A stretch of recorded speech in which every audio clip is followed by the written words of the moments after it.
All right, this one's not gonna be any better. So I'm just gonna let it ride. Was the early morning of February 4th, 2021. Just another day on the long stretch of Interstate 10 near Deming, New Mexico, where traffic stops aren't rare. But what happened on this day was something no one saw coming. Officer Darian Jarrett, only 28 years old, a husband and father of 3, was out doing his job like any other day, unaware what's coming next. Oh, this was the body cam we saw, right?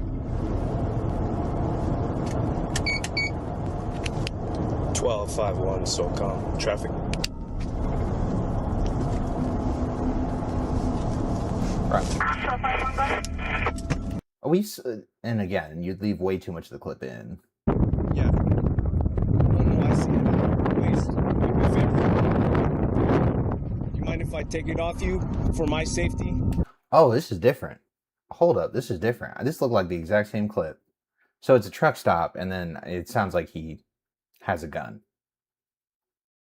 While she's sending the pic, let's go so that I can run my checks on you.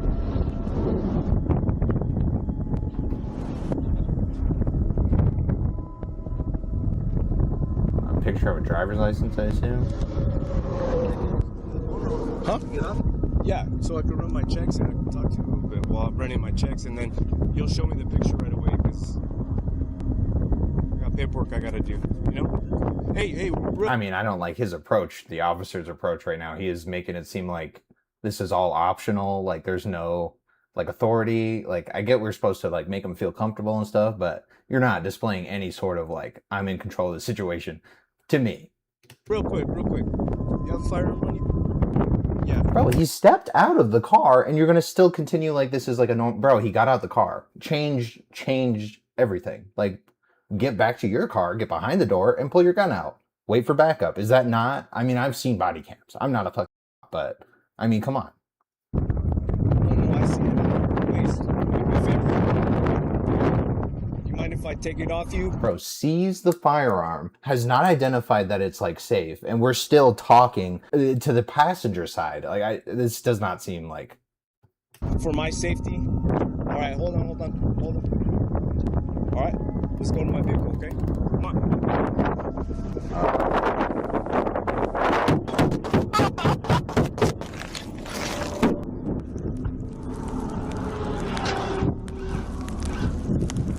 I ain't gonna start now.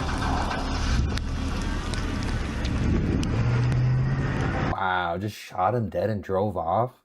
Officer Jarrett approached the vehicle calmly, asked Cueva to step out multiple times, and even noticed a handgun on his waistband, but he had no idea that a rifle was hidden inside. Then, in a blink, as Officer Jarrett turned away to check something, Cueva pulled out the rifle. Dude, that's so sad. But I mean, that was that he did not follow like what you're supposed to do, right?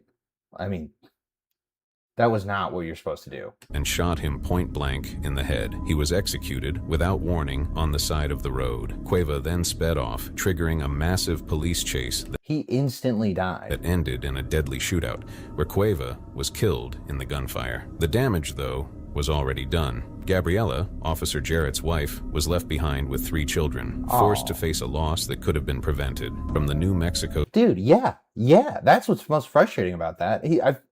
I don't know, dude. Like, props to him for doing his job. And like, I would not want, I say that all the time. I would not want to be a cop, but wow. Like, I just don't think that was like handled well.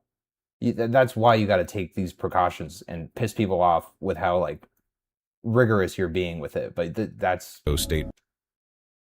why. Oh, dude, that's just sad, bro. I'm just gonna go to the next one. It's like depressing.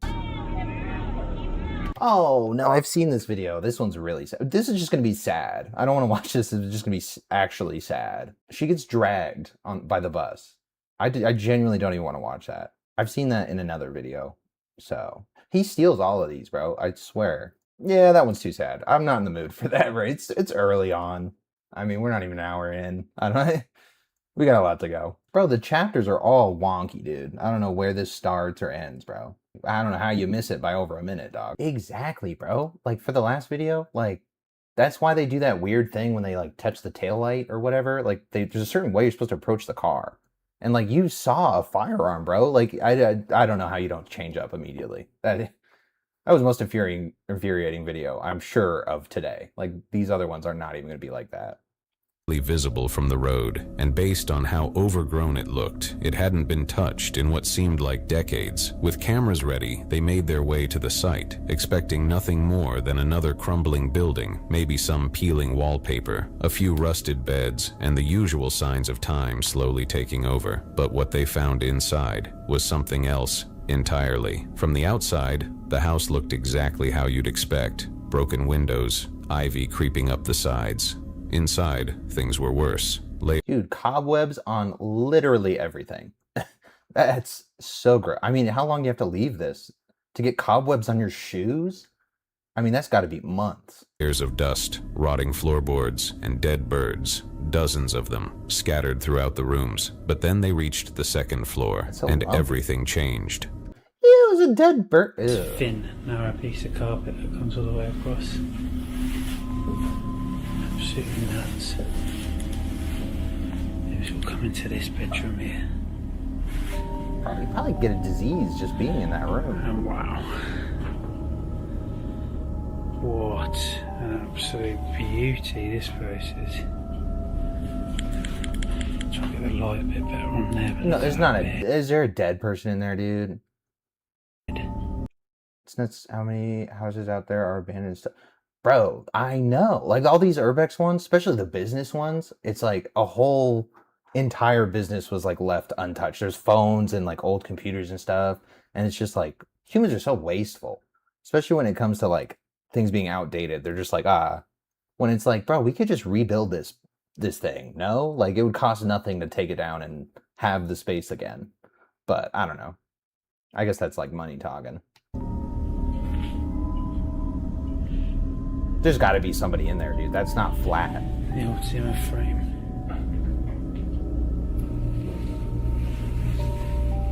That looks like the newest thing in the room. It's the walker. So they've still got the old bag. That's what the old people use these days, don't they? Get all their shopping in. Little table there with a few bits. Loving that wardrobe. I'll just leave him for you. Can I help you? Oh my god! Help! It's a dead body. You're alive! I'm living here. Yeah? No! We can't. We thought it was abandoned. We thought it was abandoned. You can't live in here. Huh? Huh? What are you doing? Are you fully under the covers? It's the daytime. Are you... Nah, she's got to be like squatting, right? You live in here. Oh no. You live in here. Is there no way you can go and look at it? Do you not think it's a bit... Yeah, yeah. Do you not got family? No. You haven't? Oh, Jesus Christ. I've got anybody. You scared the life out of... You literally scared the life out of me, What do you think we can do to help you? Where are you from? We live in Northamptonshire. I don't know whether you can help me or not. I've not got any kids and I've not got any Whose grandkids. farm's this then? Yeah, somebody's farm here. Bro, and she's like conscious entirely. Like, how long? How? So is this not your farm then? You can't live in there. You can't live in there. I feel like you'd inhale stuff. Like you... How long has she been Is this there? your house? No, It's not your house? no. Oh. Do you just live here then? Yeah. Oh God, I'm sorry. We didn't realise, because of all the cobwebs and all the decay, we just assumed that it was abandoned. Yeah, there's got to be like maggots in there or some kind of like fungi that's developed over like a decade. That, ew. Yeah. No. Oh my god. Oh, Jesus Dude, Christ. buy her some fucking McDonald's or something. Like, oh, this is horrible. What food? How do you eat? Where? How do you eat food? Yeah. Do you eat food? Yeah. Oh, yeah, yeah. Yeah? Yeah. Oh yeah? At the end of a narrow hallway, tucked inside what looked like a child's bedroom, they found a bed that was still being used. And lying in that bed was a woman, alive, surrounded by decay, filth, and even more dead birds. Her name was Jane. She was... Bro. I feel like if you're these people in this... I mean, you just... help her out, you know? Like, get her a place or something, like...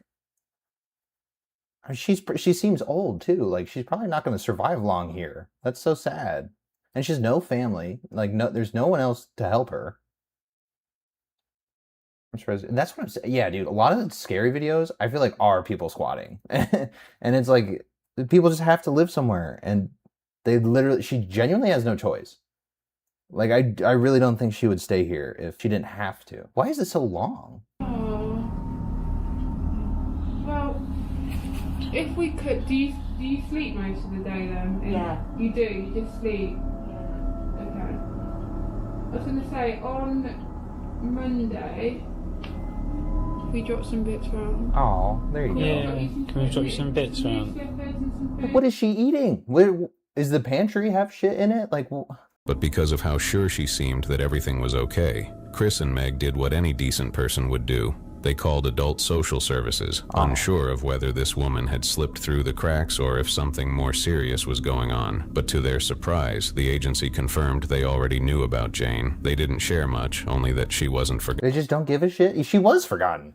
She's clearly been forgotten. And for reasons they couldn't explain, they had let her stay. With that answer, and unsure what else they could do, the explorers decided to leave. They said goodbye to Jane, thanked her for letting them in, and told her they'd be happy to come back if she ever needed anything. But as they walked back down those creaky stairs and stepped out into the daylight, they couldn't shake the feeling that something about that house, about Jane... Well, dude, yeah, the condition she's living in, and she kind of seems chill about it. So that's a little crazy. You gotta wonder if she's like all there.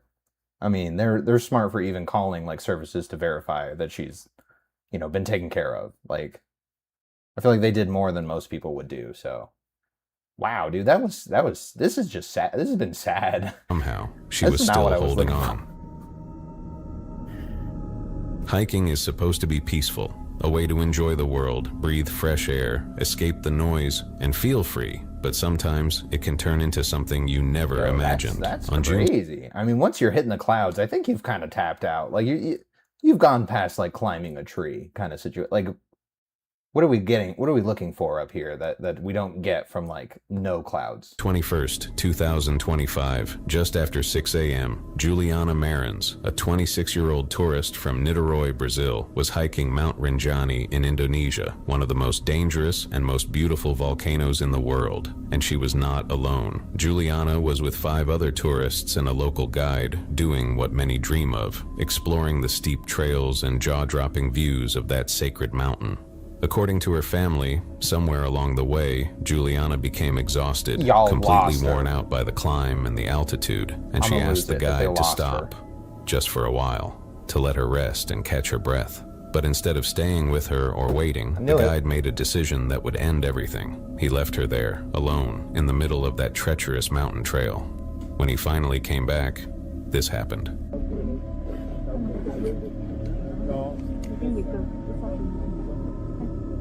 What?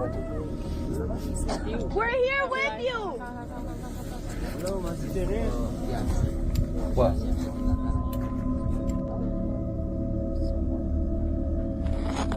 Itokol tamu ni. Itokol ang tu no. Oh, itokol nang tu kak. Is that her? Itokol ni darat. Enggak center dong, tidak lang notak. Soalnya lu center naik sih kita berjuru kan. Darat kepindah ni. Itokol. Lapun tas masih jauh tas no. Amin.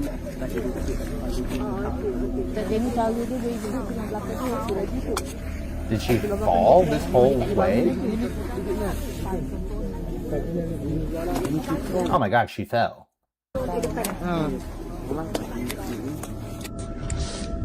Start. Probably broke her leg. See, wait. This looks so scary. Yeah, she looks very scary.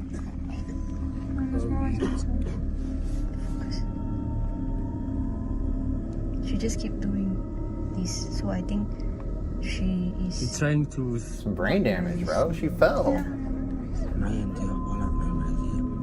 Yeah, she just. No tiene el móvil, ¿no? Sorry. Aléjalo. Do we have a plan to help her, or are we just gonna stare at her? Aléjalo. You want to record one more time? No, es lo que iba.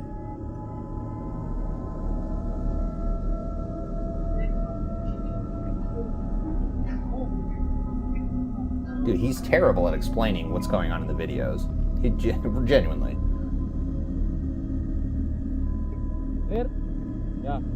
She had slipped, fallen over 1,000 feet, and was trapped, stuck on a narrow rock ledge, hidden deep inside the volcanic crater. And although people nearby said they could hear her She fell into the volcano? That's why they were like not going down there? screams echoing through the cliffs that morning, the rescue team could not reach her. The terrain was brutal. The fog was thick. The weather kept shifting, and every second that passed, Juliana was still out there, alone. Is it not as easy as helicopter ladder?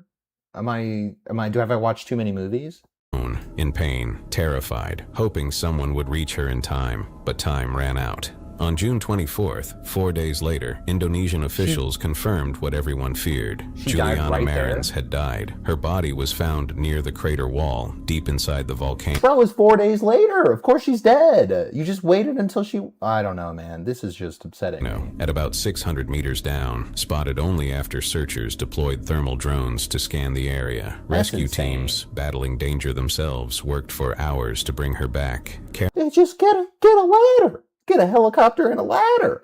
Is that obscene? I mean, this is like somebody's life. Carrying her body all the way down to the base camp at Sembalun. Her family and friends, devastated and angry, accused the Indonesian authorities of delays, confusion, and even misleading information. At one point, officials reportedly said she had been found and was being given food and water, which turned out to be completely false. That lie gave her family hope. Okay, these people don't give a dude. Wow. Yeah, she's moving like she had, like, how do you not know that like, it looks like something's wrong. She's like, come on, dude. And everyone's just staring at her. There's like 50 people up here. And then it shattered them. Juliana was an experienced traveler, someone who had spent months backpacking across Asia, full of life, full of courage, just trying to see the world. To think that she might have sat there, calling out for help. And she's 26. Like, it's basically a kid that was just like left out there. Like that. That's so sad, bro. This was the saddest. Was it all of this one? Whatever, dude. I wasn't looking for like a mood killer.